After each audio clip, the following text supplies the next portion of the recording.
பாசம்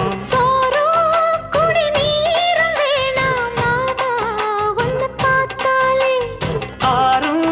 பசியாரும் தானாச மொழி கேட்டாலே ஒன்ன பிரிஞ்சிருக்க தன்னந்தனிச்சிருக்க அம்மம்மாடி அப்பப்பாடி என் மனசு ஒத்துக்காது செந்தூர பாண்டிக்கு ஒரு சோடி கிளி கூ